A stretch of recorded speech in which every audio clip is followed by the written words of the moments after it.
So my question for you today is, what can you share about your craft or your production process?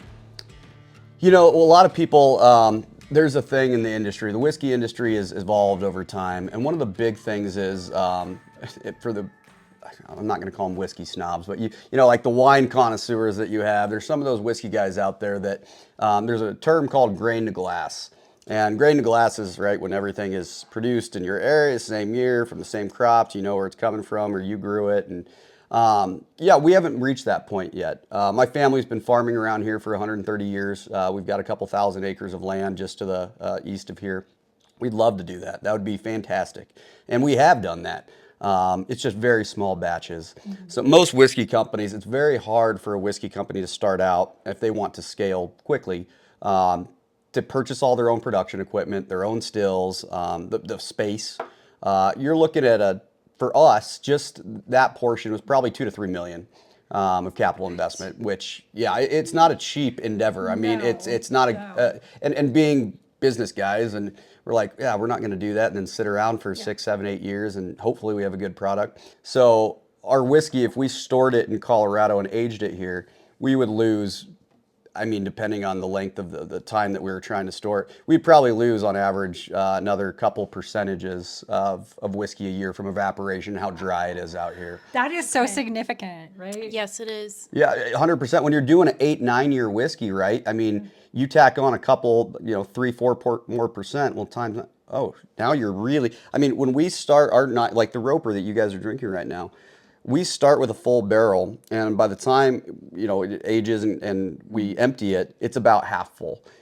Sometimes a little more than half, sometimes a little less. And then a lot of people ask, well, why is it so expensive? And like yours is more. Yeah, and it's like, well, yeah, we that's how much we lose in that process. So you store it here in Colorado? Sometimes, but most of it's being stored in other states. We bring it in, and then that's when we bottle it, blend it, proof it. We do everything here. So whenever we need those barrels or we'll have them send us those samples and say, hey, can you pull those? We want to see if those ones are ready. And so we have about 4 barrel warehouses in different parts of the United States, and they all do different characteristics and do different things to the whiskey. I mean, our brand, if you look at the bottle and everything, we did a lot of cattle and everything. So you see the handmade Lassa. We hand make every Lassa. We hand etch every bottle. I mean, we pay a lot of attention. That we touch this bottle about 10 times before it goes to the consumer. And we hand write on everything. We do the little 3D corks. I mean, we truly try to make a very first-class product. But yeah, it's about the Wild West. It's about the way the state was formed. I mean, Colorado, we're a Colorado company. We have long roots here, and we try to embrace that and put that into our brand and put that into our bottle. And yeah, it goes a long ways. I didn't know that. I love knowing that little bit about the bottle, about the history, these thick bottles, thick roots, Colorado. That's amazing. Yeah, and actually, yeah, this is Long's Peak on the bottle. So yeah, we try to incorporate as much of Colorado as we can into it because it's part of our heritage, legacy, history. One of our last questions for you today is, what are your hopes and plans for Larado whiskey? We have a lot of exciting plans. One thing about our company is we're very conservative on growth, right?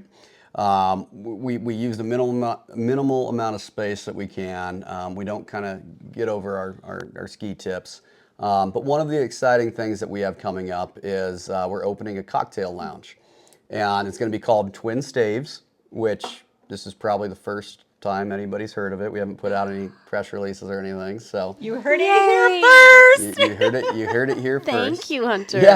Yeah. So we've been planning this, and then a space popped up in downtown Windsor, Colorado, and it's right underneath the Hearth, which is a restaurant there that my good buddy, one of my best friends, Daniel, owns, and I would go to say that it's probably some of the best food in Windsor, if not the best. Daniel, it's the one I go to all the time. It's fantastic. They do such a good job, and Daniel's a phenomenal owner. Yeah. But it's cool because the space is right below us, it's right below him.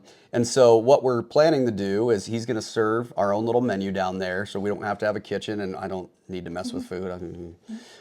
So yeah, no, I'll handle the whiskey stuff. But yeah, so Daniel will have a little menu down there, but we'll have our whiskey there, obviously. We'll also have some vodka, gin, that's our own. We probably won't sell those commercially on the shelves or at liquor stores. But yeah, we'll have our own vodka and gin. We'll have a couple wines, a couple beers. But we just got the concepts yesterday and kind of the renderings, and it's going to be really, really fun.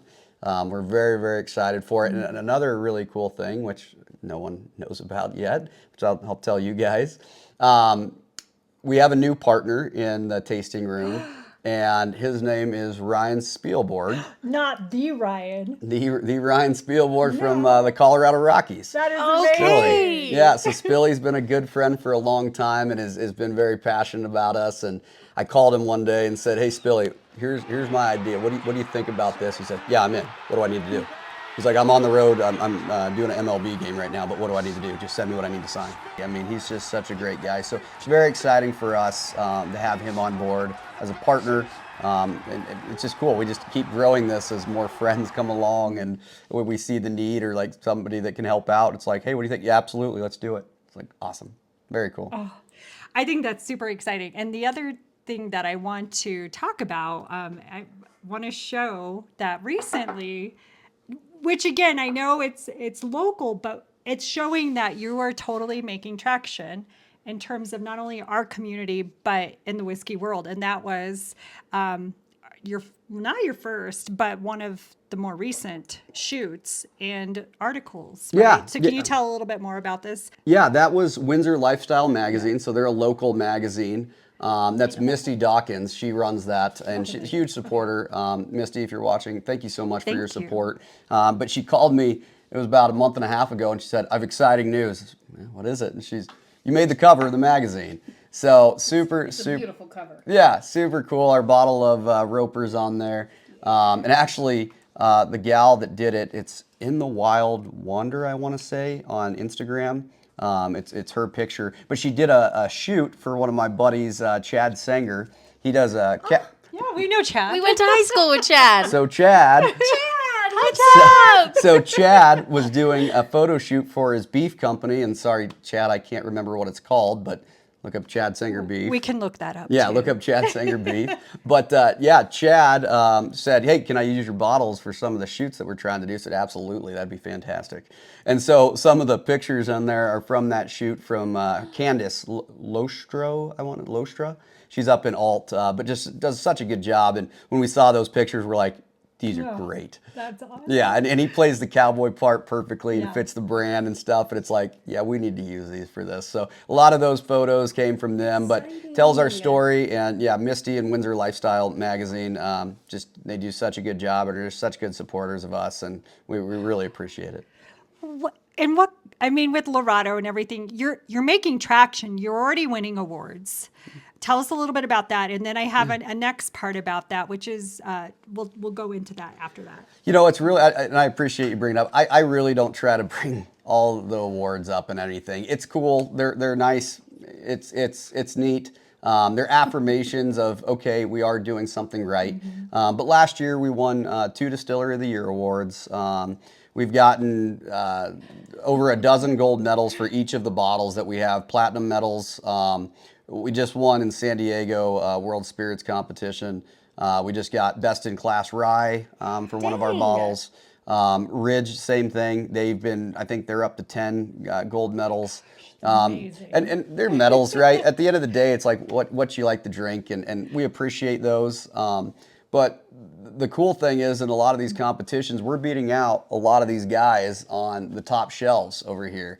And it's pretty neat when, you look at who entered the competition, your bottle scored higher, and you're like, man, if we had $1 billion marketing budget, we could do a lot of cool shit. Oh yeah. But unfortunately, we don't, so we try to do what we can. But yeah, we think we've got a pretty good whiskey product. Seems like some other guys do too, and gals, and we're appreciative for everybody that's tried it and will continue to support us.